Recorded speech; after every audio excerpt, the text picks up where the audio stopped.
গুনার ফিরিস্তিগুলো একটা একটা করে স্বীকার করে আল্লাহরে বলেন, আল্লাহ আমি পাপী, আল্লাহ আমার চেয়ে বড় পাপী এই দুনিয়াতে কেউ নাই, আকাশের নিচে জমিনের উপরে আমার চেয়ে বড় পাপী কেউ নাই। একটা একটা করে আল্লাহ স্বীকার করি আমি পাপী, সব পাপের স্বীকৃতি দিলাম।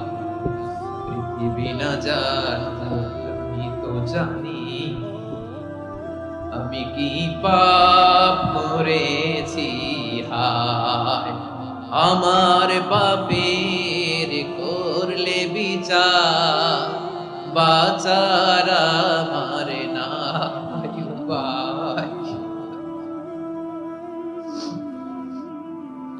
দয়াময় তুমি মা